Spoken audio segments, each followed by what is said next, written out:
Great. Today we're going to look at initial value problems. I stole a problem from our text mainly because I like the graph that goes along with it and I didn't want to recreate it. So our example from our text is that we've got a derivative, dy dx, or that's one of our notations for the derivative, and our derivative is 2x, or excuse me, 6x squared.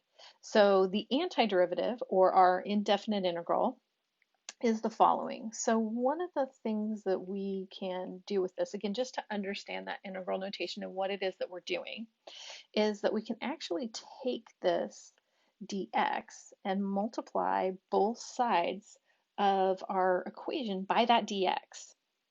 And so we get dy is equal to 6x squared dx, and then we can take the integral of both sides of this.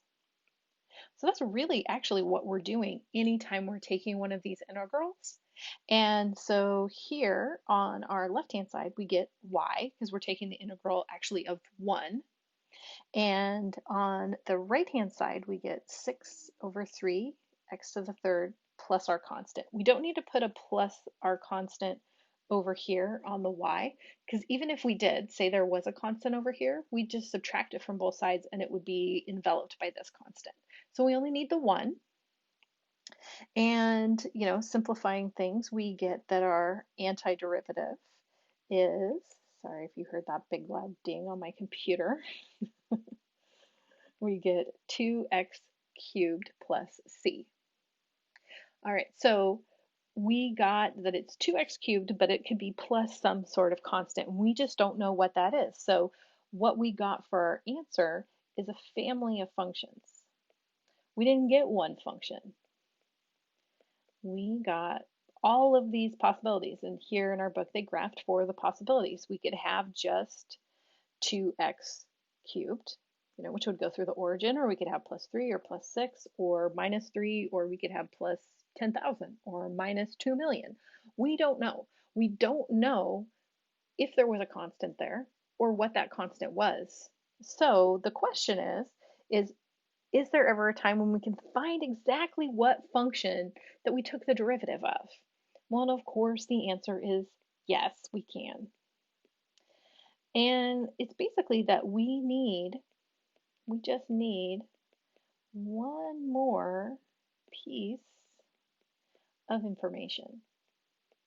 What we need to know is one of our points on our original graph. If we know that, then we can get that original function. We can figure out, okay, was there a constant and what is it? So maybe we'll write that down, that we need a point on the original graph. Okay. Or we say the graph of f of x. So before we took our derivative.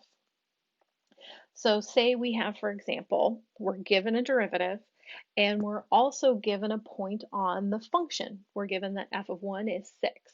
So we can take our derivative here and find the integral to get us back to our original function. And so we get 8 over 4 x to the fourth plus 12 over 2 x squared plus 3x, and then plus our constant. So simplifying things a little bit, we're going to get 2x to the fourth plus 6x squared plus 3x plus c. So now this is f of x. So f of x is the integral of our derivative. So now we can use this fact that when we plug in 1 for x, we should get 6 out for y. So our out needs to be 6 when we plug in 1 for x. So if we do that, notice now the only variable or the only unknown in this equation is that c. So we can solve for that. So we get 6 is equal to 11 plus c. Subtract 11 from both sides, and we get negative 5 is equal to c. So we can get the exact function in this case. So if we've got that one extra piece of information, we can absolutely figure out what that constant's supposed to be.